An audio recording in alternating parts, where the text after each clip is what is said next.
We begin with this. It's breaking news this morning in Phoenix as a car slams into a bus stop. One person is dead. Yeah, this is happening near 27th Avenue and Indian School. Javier Soto's been live out there all morning. And Javi, what's the latest?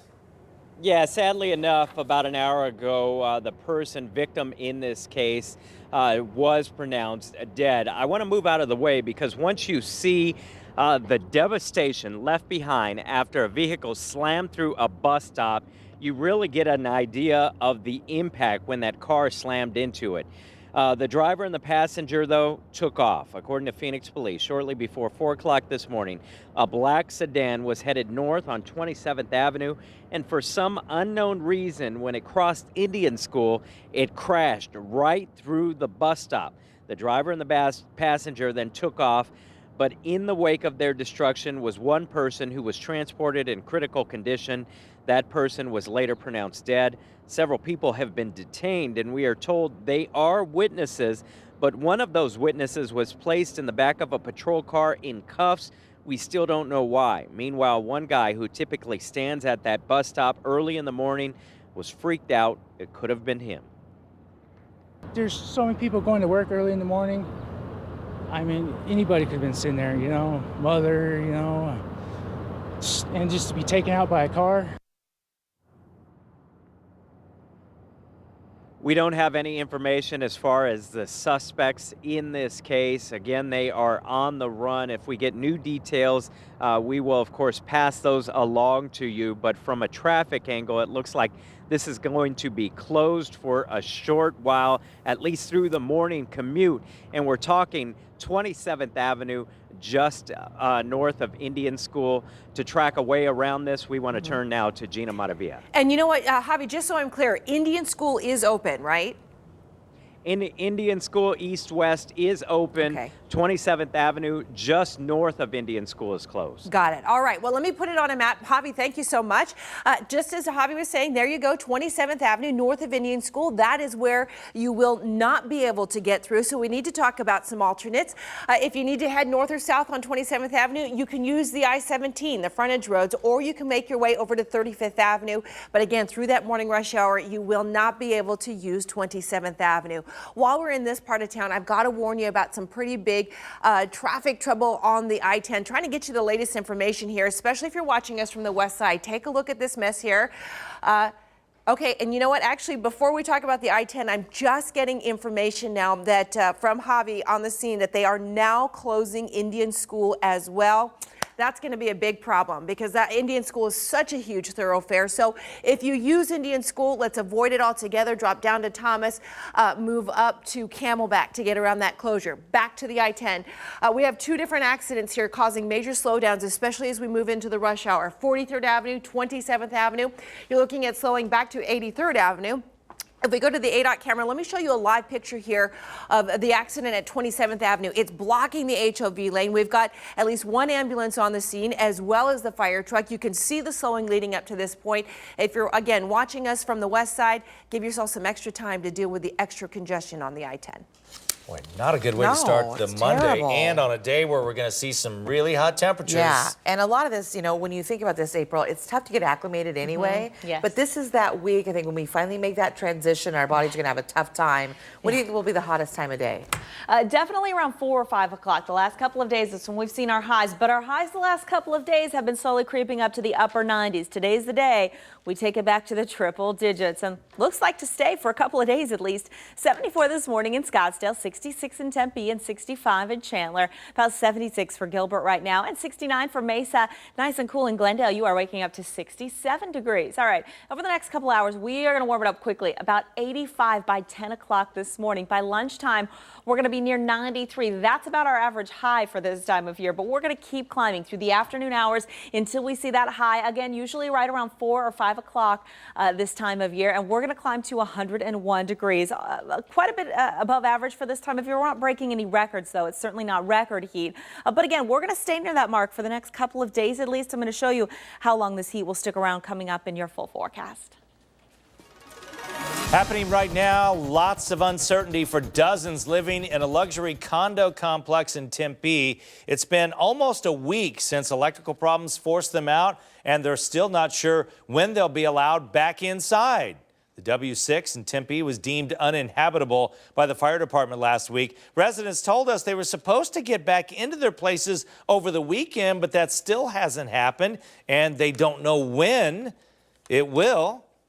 There were electrical workers who said the building's wiring is a mess from all the damage caused after a water pipe burst on Wednesday, and that forced an evacuation. Management is paying for residents to stay at hotels, but only through today. The next phase of the Jody Arias trial continues later this week. Wednesday, jurors will be back in court as they hear arguments from both sides over how Arias should be punished for killing Travis Alexander. She was convicted of first-degree murder last week and remains in the psych ward on suicide watch this morning. An Arizona Cardinals star will be in court today facing assault charges. Darrell Washington accused of breaking the collarbone of the mother of his 5-month-old child. The linebacker is facing 2 counts of aggravated assault. He could face prison time if he's convicted. His preliminary hearing will happen later today. Also in court today, the former Mesa judge accused of shoplifting at a Walmart store last month. Police say Marco Childs put an iPod speaker in his coat last month worth $40 and walked out with it. If convicted, he could be sentenced up to 6 months in jail and fined $2,500. And a mother and son hit by a car on Mother's Day, and the mom did not survive. This happened near 13th Street in Northern, and you can see the driver taking a field sobriety test after the accident. Police say she was not impaired. They say a 41-year-old mother and her 6-year-old son were crossing Northern when they were hit. The mom died at the hospital while the boy is going to recover. It's still not known if police will charge the driver. Witnesses believe that she may have been distracted by the setting sun. Meanwhile, police in Scottsdale investigating another deadly accident. Officers say a motorcyclist was hit when he was making a left turn off Scottsdale Road onto Dynamite last night, and he was rushed to the hospital but was pronounced dead upon arrival. Police have not determined who was at fault as of yet. And this man is behind bars this morning after police say that he crashed into the light rail and then just took off. It happened yesterday near Central and Van Buren. Police say Guadalupe Cobos Jr. did not stop at a red light and hit the train. Several people watched the entire thing go down. I thought someone was hurt. You know, my first instinct was to go over there to see, pull someone out the car because it looked like a bad impact, you know. So I run over there and I see the guy get out the driver's seat and he slips and falls and he starts running, you know. I look in the car looking for like kids or someone. There was no one in the car. Car's completely empty. All there's just cigarette box. That's it, you know. And he just starts running and people are chasing after him. And I just stayed here. I wanted to make sure I explained to the cops exactly what happened, you know. So, yeah, it was intense. And he didn't get away for long. An ASU officer in the area tracked Cobos down a few blocks away, and he has been booked on aggravated DUI and leaving the scene of an accident. It is 8 minutes past the hour. Valley Business made Mother's Day even sweeter for patients, moms, and staff members there at Phoenix Children's Hospital. And since lots of patients are not able to leave to buy mom a gift, Cookies from Home, the store there in Tempe, provided cookies to all the kids to decorate and give mom to celebrate her big day. More than 1,000 cookies, by the way, were handed out. So there's a nice feel-good story to share with you. Yeah. More questions about that terrorist attack in Benghazi. Now Senator McCain is weighing in. We also have more live pictures for you of a deadly crash into a bus stop in Phoenix this morning. And we just learned Indian School Road is closed as a result. We will follow this story throughout the morning for you. Plus, a Mother's Day celebration turns very dangerous when somebody opens fire. We're going to tell you what police are saying about this scene in New Orleans. A little heat wave to start off our new week. I'm going to show you the toasty temperatures I'm tracking for your Monday up next.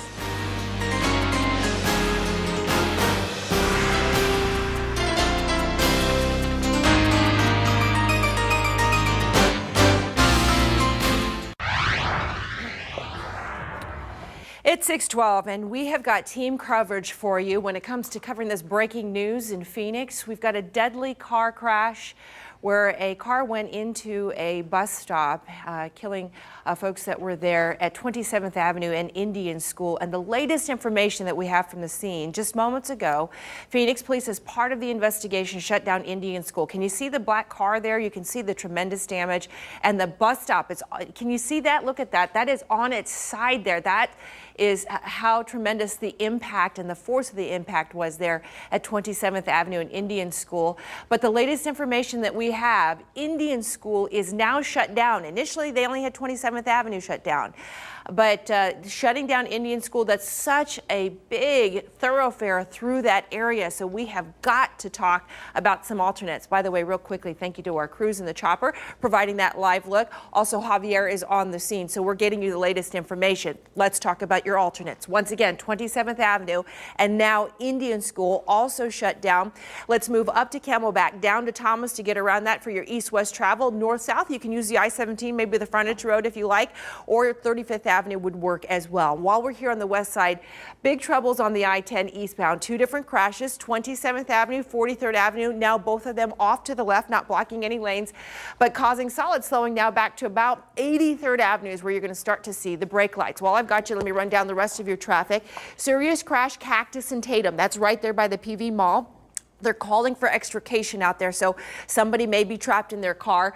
You know, I'm going to recommend you just avoid that area for now. Shea, Thunderbird, 40th Street, 56th Street would work. You can see the 101 and I-17 have not moved into the rush hours.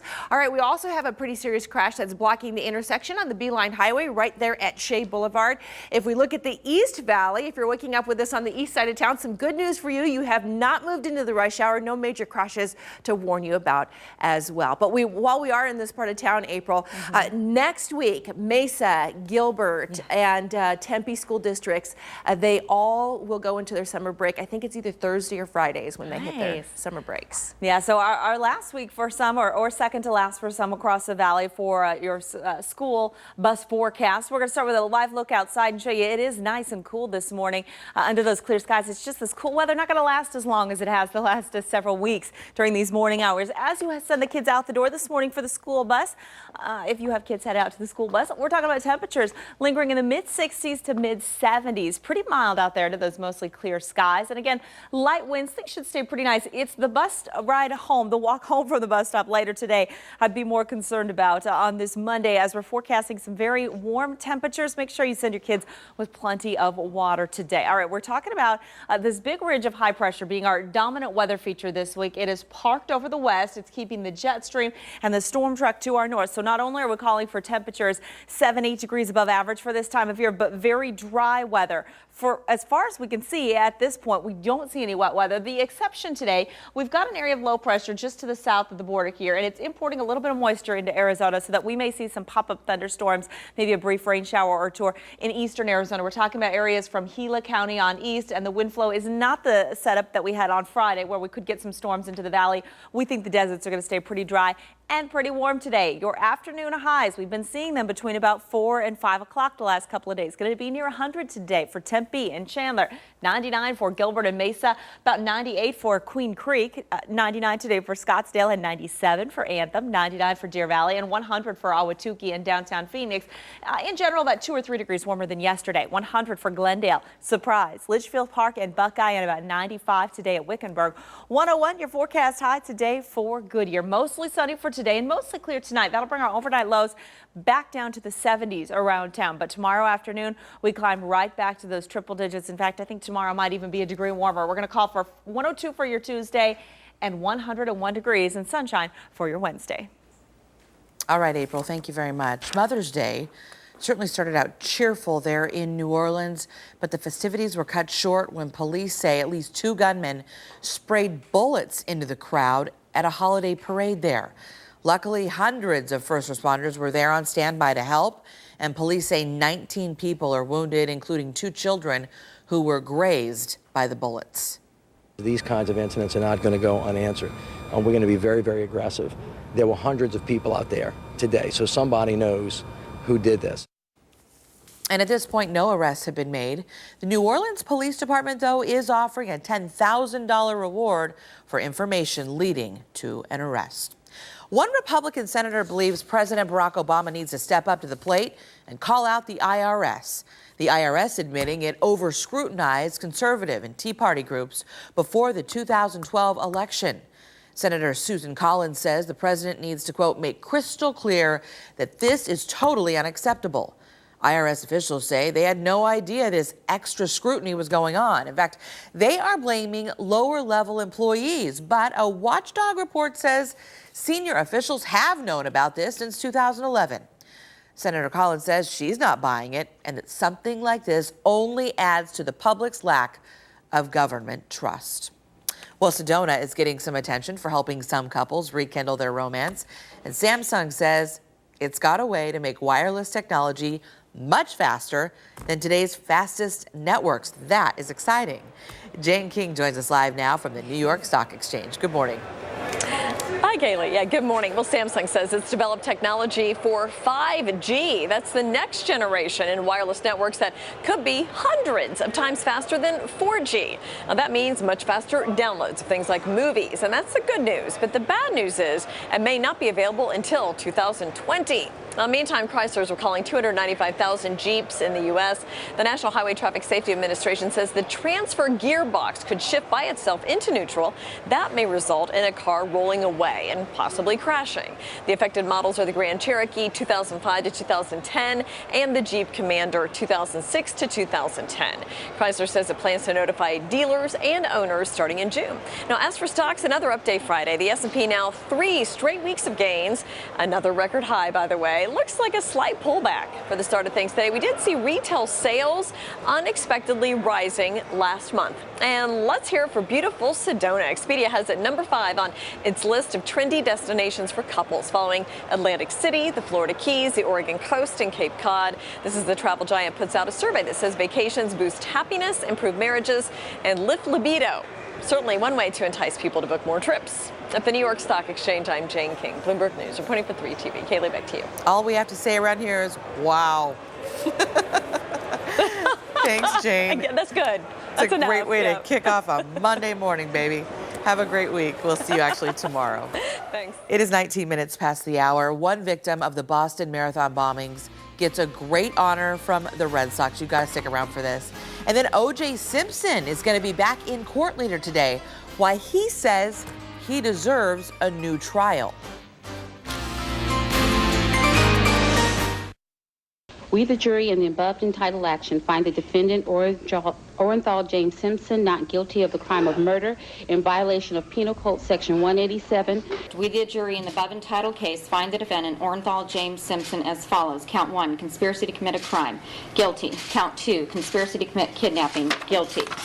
Count 3, conspiracy to... Victorious in the trial of the century, but 13 years later, O.J. Simpson was not so lucky in court, getting 33 years in prison for a robbery case out of Vegas. Well, later today, Simpson will be back in court trying his luck once again. There will be a special hearing that will determine if Simpson will get a new trial in the Vegas robbery case. The former football star says his defense team represented him so poorly, he deserves a second chance to prove he's not guilty of kidnapping and armed robbery. A close friend of Simpson says people will be surprised at how much his appearance has changed since he was last seen in public.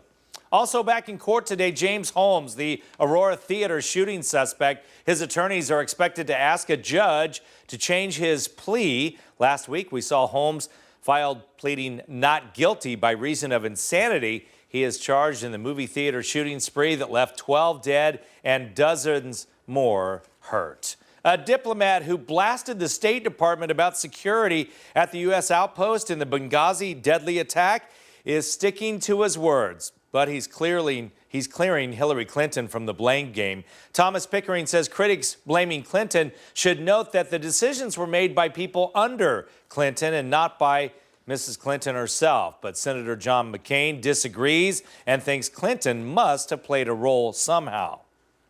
I think that the Secretary of State has played a role in this. Do you think she had a role in those emails? She had to have been in the loop some way, but we don't know for sure. But I do know that her response before the Foreign Relations Committee, who cares, remember when she said, well, who cares how this happened, in a rather emotional way? A lot of people care, I say with respect to the Secretary of State. Senator McCain goes on to say he'd like to see her back on the Hill testifying again, and that a detailed study of the facts needs to be done. And one of the victims from the bombings attack wowed the crowd at last night's Red Sox game. Heather Abbott walked out and threw out the ceremonial first pitch, and for a rookie, well, she did pretty darn good. Abbott lost her left foot when the second blast went off near the finish line at last month's race. She was released from the hospital on Saturday, right before her big debut on the mound. Great job. All right, a shooting in the East Valley linked to a rival biker gangs. We're going to tell you what police have found so far. And I'm Yetta Gibson. The city will start an open fire ban at mountain and desert preserves today. We're going to tell you what you can and cannot do coming up in about 5 minutes. And a major Phoenix intersection shut down because of a deadly car crash. We're going to talk about where this is, bring you team coverage on the details of the accident, and we'll give you alternates to get around the closures. Weather-wise, we're off to a beautiful start on this new week, but I'm going to show you up next the little heat wave I'm tracking that will send us back into those triple digits.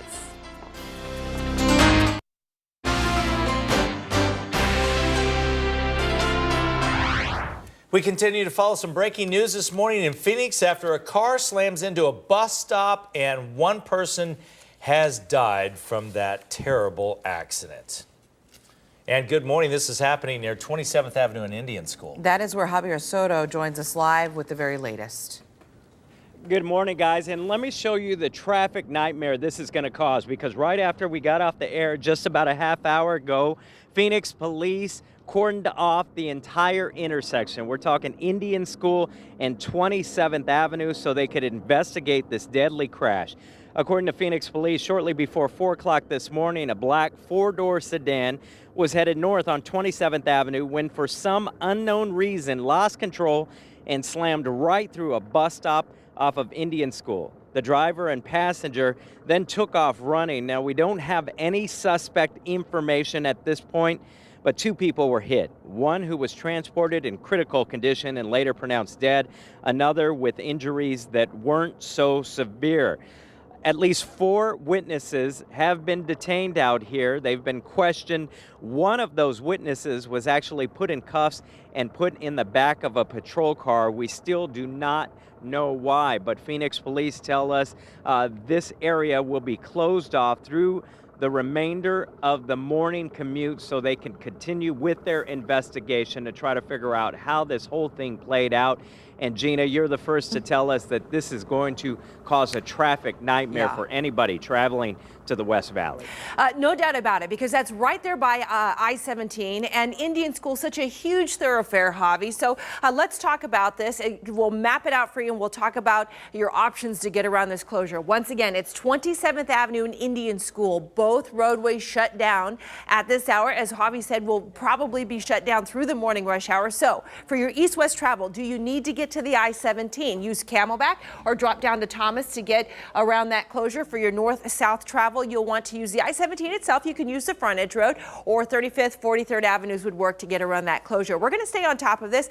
We'll let you know as things develop out there, as the roadways open. But also, too, can you see these solid red conditions on the I-10? Coming up in your next traffic report, we're going to run down the traffic trouble the West Siders are dealing with on the I-10.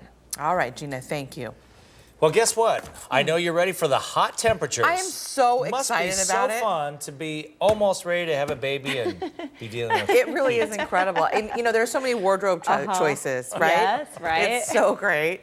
Mother Nature was nice enough, though, to keep us in the double digits yesterday. For Mother's Day. Right. Just barely. We're jumping off the ledge today. You know what? We're going to start the climb. I'm sorry to be the bearer of the bad news if you don't like triple digits. That being said, you're living in the wrong state if you don't like the heat. This is the time of year we really do start to crank things up around here. This morning, still nice and cool, and we can't say that all summer long. We still have, during the month of May, overnight lows like this. 75 right now downtown, 73 in the Scottsdale area, 72 at Tempe and Mesa, and 60 65 at Chandler, 67 right now at Avondale, 68 at Litchfield Park, and Maricopa down to 63. We've got some upper 60s in Fountain Hills and 70 right now at Queen Creek and Ahwatukee. But boy, we're going to start climbing today. Highs 101 for Mesa, mostly sunny, a little warmer than yesterday. Glendale going to take it to about 102. Lots of sunshine out there. 100 for Tempe and 101 for Scottsdale. Not our first triple digits of the year. We've got more in your forecast coming up. All right, April, thank you very much. Well, Pinal County deputies are investigating a shooting between rival biker gangs in Apache Junction. This happened late Saturday night inside a motorcycle club. Deputies say a group called the Loose Cannons were partying with members of several other motorcycle clubs. Well, when members of a rival gang, the Devil's Disciples, showed up, a fight broke out and shots were fired. 4 people were hit. 1 man is still in critical condition. Another man who was shot in the head is now in stable condition. And people who live near that club say they're surprised this hasn't happened before. Usually there's not that many bikes and cars in the parking lot. So to hear there was a shooting last night, does that surprise you? No. Well, Pinal County is now investigating any possible links between the Loose Cannons and the Hells Angels, which is sometimes at odds with the Devil's Disciples. A year after a fire destroyed several businesses on Prescott's famed Whiskey Row, new fire safety measures are doing their part to prevent any future fires. After that big fire, fire safety sprinklers and fire alarms were installed in several historic downtown buildings, bringing them up to current codes. And workers raised the burned out building, and a new architectural design for the site has been approved. An appliance malfunction caused the May 2012 fire. And it's been 1 year since the Gladiator fire threatened the town of Crown King. The fire burned more than 16,000 acres, as well as several homes. On Saturday, the town held a festival marking the anniversary of the fire, as well as celebrating the town's recovery. Starting today through the summer, campfires are illegal in the city of Phoenix, and Yetta is live out at South Mountain Park to tell us what we can and cannot do. Yetta, good morning. Good morning, Scotty. There's actually a lot of can'ts versus the cans on this list. Campfires aren't the only thing you can't do. There's an open fire ban at basically all mountain and desert preserves. There are going to be these signs going out. There's the first one right there. The park ranger is going to be putting a lot of those out over the next few hours today. And as April's been telling us all morning, we're heading into a stretch of triple-digit temperatures. Boo, I think you said 101 today, 102 tomorrow. Let's go to some video because there's also a lot of vegetation growth in the Phoenix Mountain and Desert Preserves because of the late season of rain, and combine that with low humidity and wind, and you definitely have a recipe for disaster, right, Winston? Yes, you're right, Yetta. Believe me. Winston Lai is a park ranger here. Let's talk about some of the don'ts because there's only really one do, and this one right here. Yes. So basically there's no charcoal grilling anywhere in the picnic areas, anywhere else in the preserves. That is correct. And one of the biggest things that we want the public to understand is that if they do grill, they have to be very careful. Okay. And when I mean very careful is that the grilling that we require is for propane and gas grills, okay?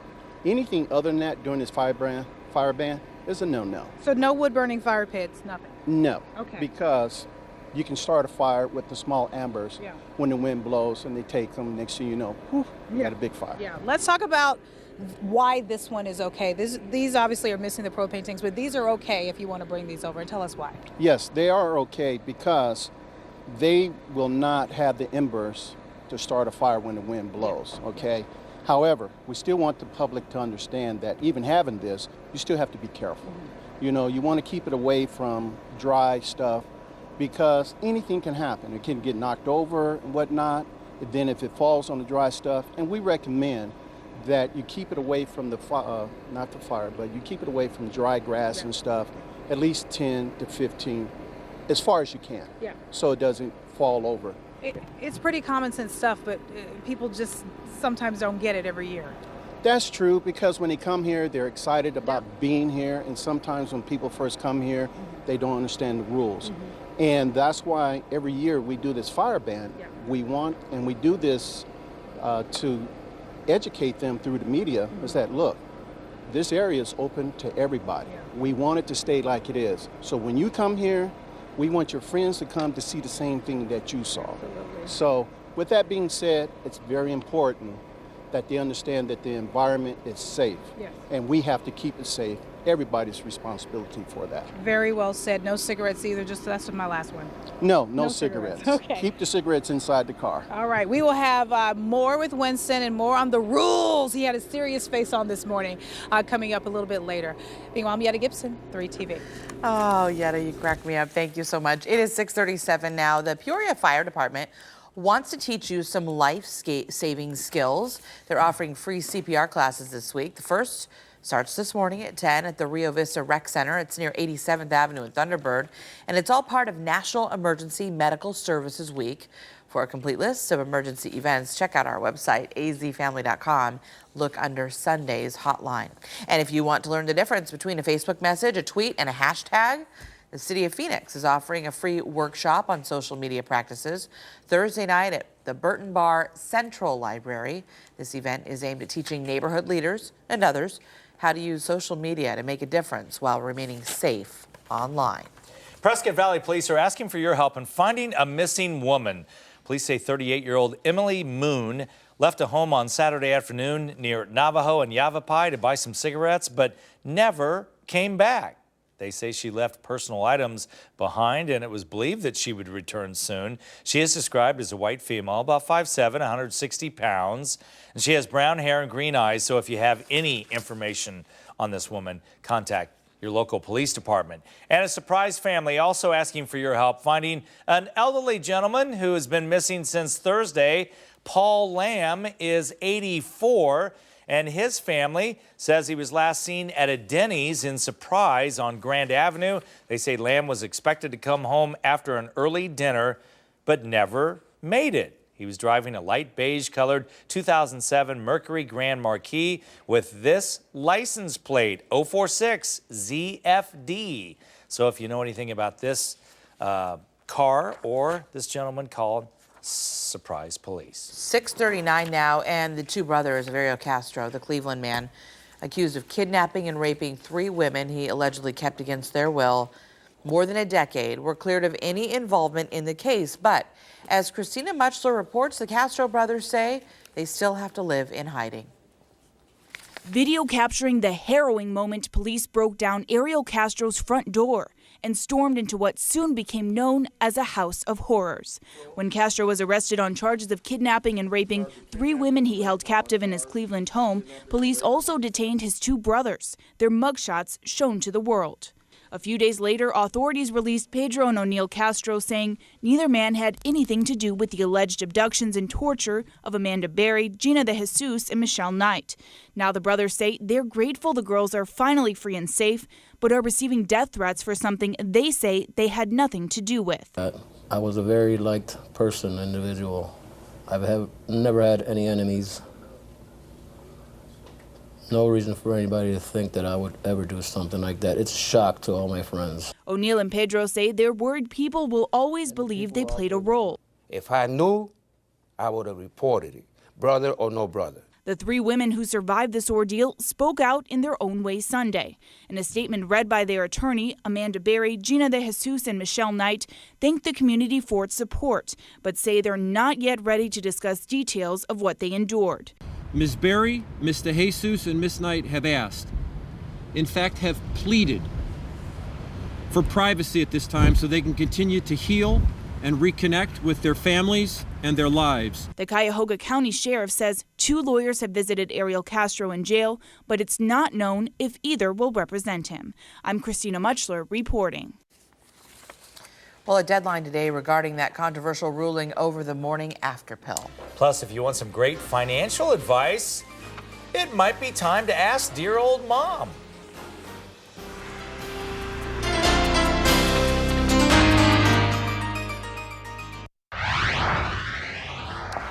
At 6:44, we continue to follow this breaking news for you here in Phoenix. We've got a deadly car crash, 27th Avenue and Indian School, and you're looking at live pictures from our crews in the chopper there. That black sedan ran right into a bus stop, knocking the structure over. As we speak, Phoenix police have both 27th Avenue and Indian School shut down as they investigate this deadly crash. Javier Soto out there continuing to gather details. We've got you covered from the air also, too, here in the traffic center. We're monitoring the closure and getting you some alternates. Also, too, on the west side of town, big problems on the I-10. Let's go ahead and go to the map or the ADOT camera. Actually, wow, look at that. Some good news. The accident here that was at 27th Avenue, it had to have cleared like 5 seconds ago because we just had a whole bunch of cars here along the left side.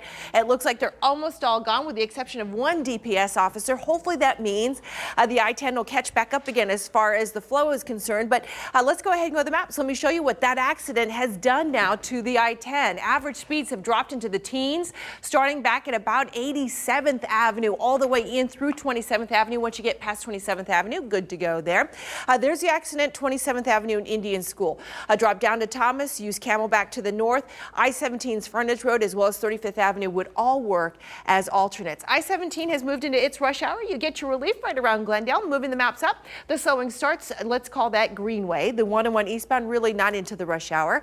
Want to update you on the accident on the Beeline Highway. It has now moved out of the intersection, but it is still there along the southbound side near Shea. If we look at the East Valley, we have not quite moved into the rush hour here just yet. We are building volume on that I-10 and the 101 through Chandler, but again, not quite into the rush hour just yet. You know, as we move into the triple digits here, I'm just thinking for everyone who's out there driving, I don't know about you, but I keep a towel in my car. Yeah, just so that I can sit on it if I need to. Ooh, that's a good idea. I keep it to cover the car seat, but I think I'm going to need one to sit on as well because this weekend was really the first time that I noticed just how hot those seats are when you get in the car, and I got to pull out that sun shade for the windshield as well. These triple digits we're forecasting, they're not going anywhere. In fact, they're above average for this time of year. We're usually supposed to be in the low to mid 90s. Average high for today's date is 94, but as you can see, we're going to be near that by lunchtime today, about 93 by lunchtime. We're in the 70s right now as you head out, 98 by 3 o'clock, and a forecast high today, 101 degrees. Not breaking any records, but again, above where we usually are this time of year. 105 today for Bullhead City, 106 for Lake Havasu.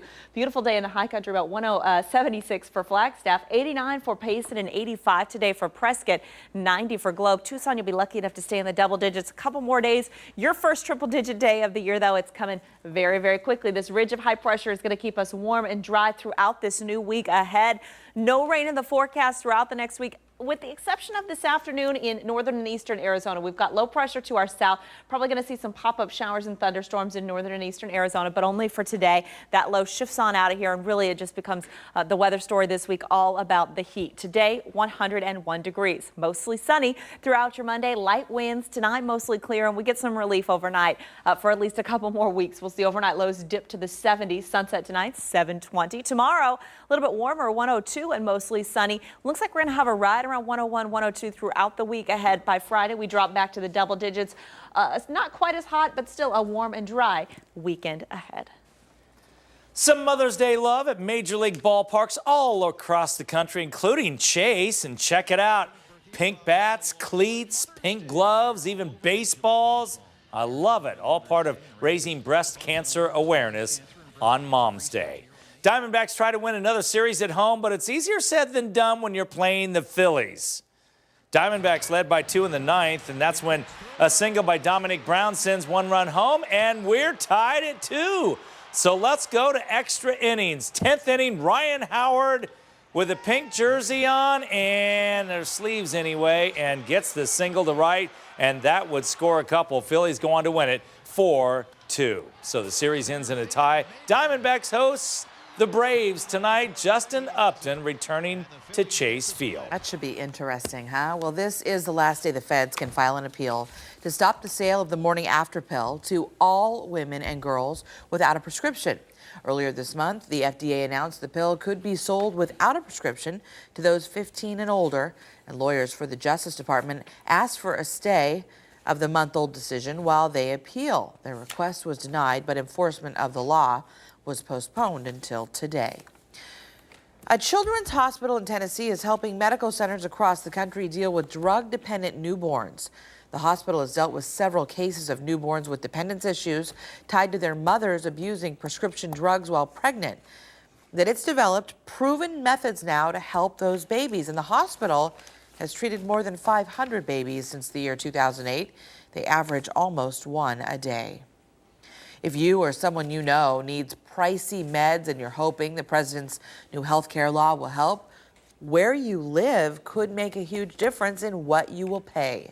To keep premiums low, some states are allowing insurers to charge patients a large share of the cost for expensive meds for things like cancer and other serious conditions, and these specialty drugs already cost thousands of dollars monthly. All right, when it comes to financial advice, you typically turn to mom or dad.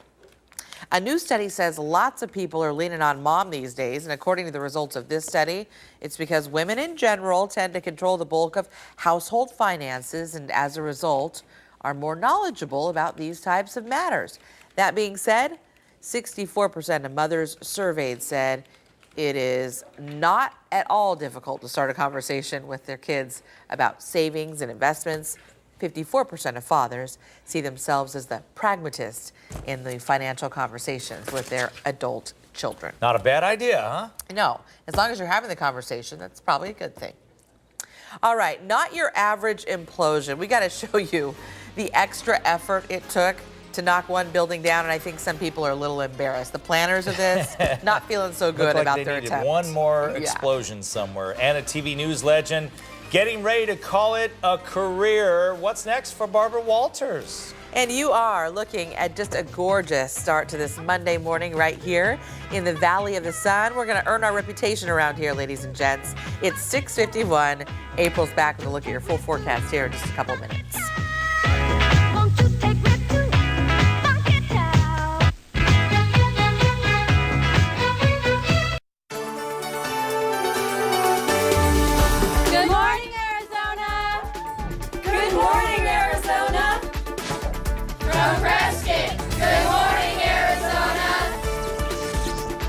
We want to see your best Good Morning Arizona, so you can send in your video by going to our website, azfamily.com. Click on the Good Morning section at the top of the homepage, and then click on promos and contests. Yeah, we want to see them. Get creative. Hopefully we can share them with the rest of Arizona right here on the show. In the meantime, it is the end of an era, as longtime journalist and television host Barbara Walters is calling it a career.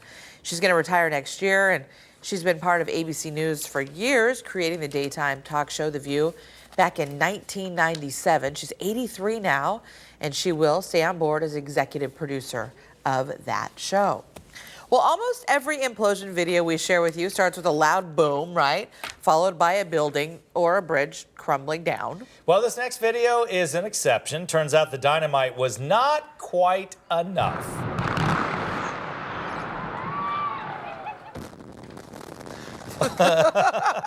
Whoops-a-daisy, 200 plus pounds of dynamite could not quite knock this silo down in Australia, so it stopped. It's the Leaning Tower of Silo. So there crews we go. Use cranes and other tools to give the silo a push until it finally hit the ground. I'd be like, I'm not going over to push that thing down. Oh, no way. You might want to stand, make sure you stand on the correct side. Yeah. Timber. All right, still ahead, we do have the latest on a deadly crash that could affect your morning ride. And weekend number 2 of gun buybacks here in Phoenix, once again being called a huge success, so much so that it may force the next one to be canceled.